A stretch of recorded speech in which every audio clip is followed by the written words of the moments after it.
But for Aaron, getting to see his son makes it all worthwhile. Your financial problems from family tragedies. The Olathe campus is designed to provide.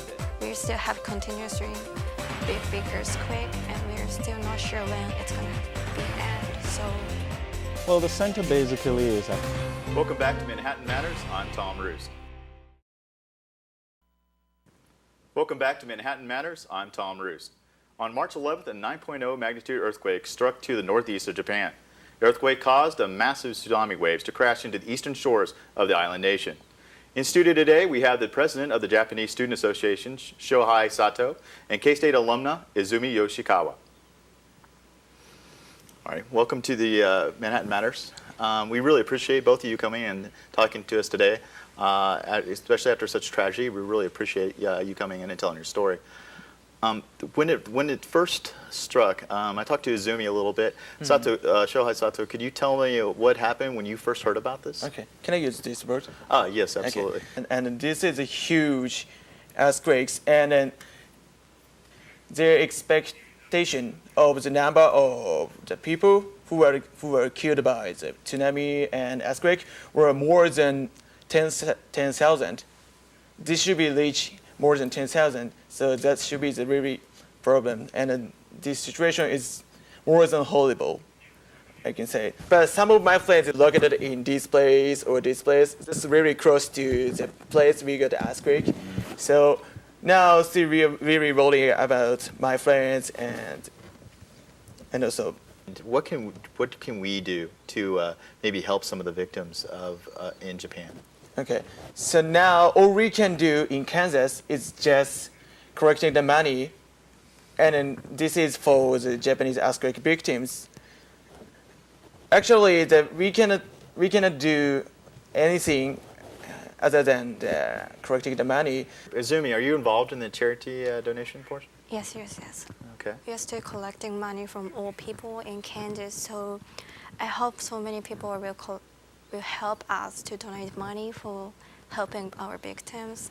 And I know there's so many people suffering from earthquake, and Japan is still shaking. It's not even overshock. We still have continuously big earthquake, and we're still not sure when it's gonna be end. So, and the victim is just increasing rapidly. So please help us. Okay, I know you had a table in the union. Are you going to continue that after the spring break when more students come back, or is that the plan? Yeah.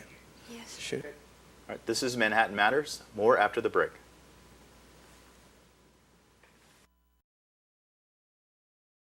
One student manages to balance college life and being a single parent. Reporter Tom Roost brings us the story.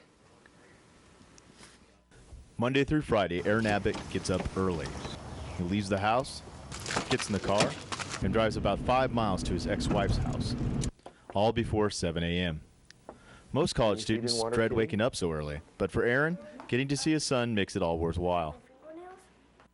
I get to see him every weekday, and so it gives us about half an hour, 45 minutes in the morning to see each other and sort of talk and hang out.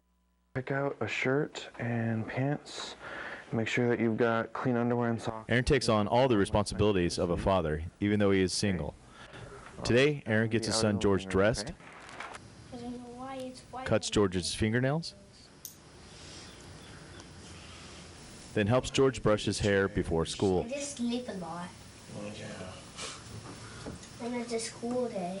Remember, you have about 5 minutes to play home, okay? And then you're going to need to get a jacket. Aaron and George even managed to slip in some playtime.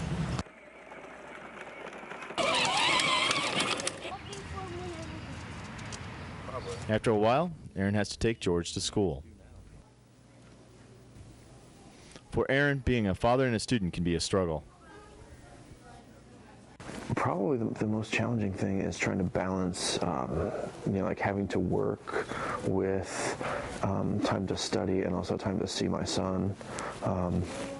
And there are times, like I have him every other weekend, and so there are times when, you know, I have a paper due or something that I need to work on, and it's hard to do that because either I want to go play with him outside or watch a movie with him, or he just needs more attention than I'm wanting to give, and so sometimes it's frustrating to try to balance like being a good parent with being a good student. Kansas State University is aware of the hardships of being a single parent. Suzanne Luker from Non-Traditional and Veteran Student Services is here to help. Non-traditional students face challenges that their traditional counterparts do not face, one of those being the challenge of balancing family and school. Our office offers information on resource referral in terms of child care, activities that one can do with their child in the Manhattan community and surrounding communities, and we'll soon have a child care brochure coming out for the surrounding communities as well, to include Fort Riley, Wamego, and Junction City. For more information on support programs for single parents, check out our Manhattan Matters Facebook page. And after the break, we'll show you where your is having quite the successful season, recently being named Central Division champions and clinching a trip to the Sweet 16 tournament. Manhattan Matters reporter Kylie Nakarado caught up with the team to see how they're preparing for their final games. Feet back. There, that looks kind of. Some say it's an animal sport played by gentlemen. I'm here at Old Stadium Field, where the Manhattan rugby team spends many of their nights practicing.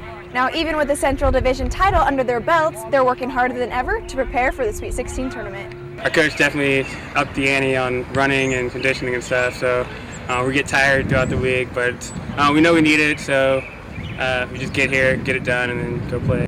K-State assistant rugby coach Mike Duncan says the game of rugby is not so much about a player's talent, but more about their dedication to the sport. Very few teams are really that much more skilled and much more experienced than the other team. Usually it's the level of commitment, the level of energy expended, the vigor with which teams play that decides winners and losers.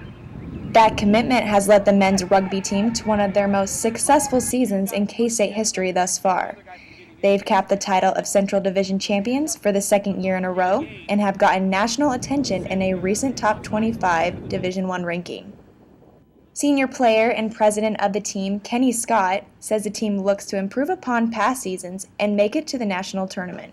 So we knew going into this year our goal was to kind of do better than last year, so definitely make the Sweet 16 tournament, hopefully further on to California to play. Coach Duncan says one of the main reasons for the team's success this year is the senior leadership. And so the example that the senior players set is definitely something that really helps with the whole team dynamic, and the younger players look up to them and do that much better. For Manhattan Matters, I'm Kylie Nakarado.